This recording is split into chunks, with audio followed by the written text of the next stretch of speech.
L'Europe d'aujourd'hui fait peur. Elle n'a rien à voir avec l'Europe qu'on aurait pu rêver, l'Europe qu'on nous a vendue. C'est une Europe effrayante. Quand on voit ce qui se passe aujourd'hui en Roumanie, où l'un des candidats qui a le tort d'occuper l'échiquier politique à ce qu'on appelle souvent par abus de langage l'extrême droite, Georgescu a été placé en garde à vue, son domicile a été perquisitionné, ses amis ont été inquiétés au motif officiel qu'il aurait commis une incitation contre l'ordre constitutionnel et qu'il aurait des liens avec, paraît-il, la Russie, qui l'aurait aidé dans sa campagne. Je rappelle que ce reproche avait été fait aussi à Donald Trump. Pendant 60 jours, c'est-à-dire pendant toute la durée de la campagne, ce candidat, dans ce qu'on appelle une démocratie européenne, ne pourra pas s'exprimer. Voilà, on le muselle, on l'empêche de parler, on porte atteinte directement à sa liberté d'expression, et ça passe. Et tout le monde est d'accord, vous me direz, en France, au même moment, fait unique, malgré le nombre de téléspectateurs, on interdit C8, malgré le nombre d'hommes, de femmes qui regardent les émissions de Cyril Hanouna. L'Arcom, dans sa décision absolue, décrète que cette chaîne va disparaître et qu'en même temps, des travailleurs vont être mis au chômage. Et ça passe. Et cela n'indigne personne.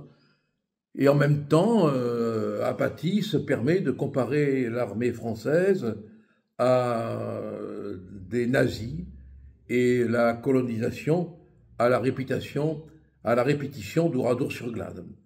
L'Arcom, bien sûr, a dit qu'elle allait enclencher une instruction, mais est-ce du cinéma ou de la réalité? On n'en sait rien.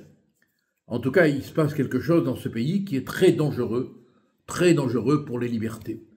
Et en même temps, de tous les côtés, la France est attaquée, amoindrie.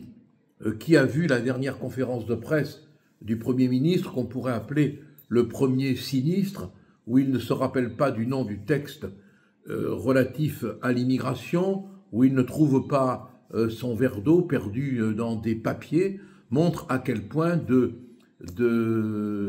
déstructuration psychologique, voire physique de l'État, on en est arrivé. Le régime est faible.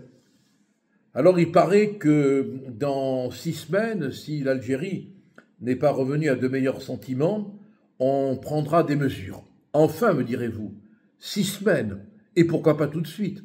Et pourquoi attendre?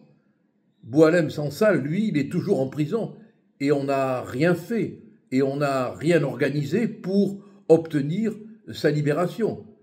Le régime algérien abuse, et nous, on se laisse faire. Alors qu'on regarde du côté de l'Europe, ou qu'on regarde à l'intérieur de la France, ou que l'on regarde du côté de l'Algérie, tout réclame du courage et de ne plus accepter ce qui se passe aujourd'hui un peu partout. L'Europe fait peur, l'Europe porte atteinte aux libertés, l'Europe muselle un opposant, l'Algérie se moque de nous. L'auteur des tueries de Mulhouse a été refusé plus de 10 fois par l'Algérie. Et il était encore, à cause de cela, sur le territoire. Mais jusqu'à quand va-t-on, par lâcheté, subir? Il y a un moment donné quand même où il faut que la Providence nous envoie un homme d'État. Il faut que la Providence nous envoie une solution d'État pour mettre un terme à toutes ces exactions, à toutes ces vilainies qui détruisent la France.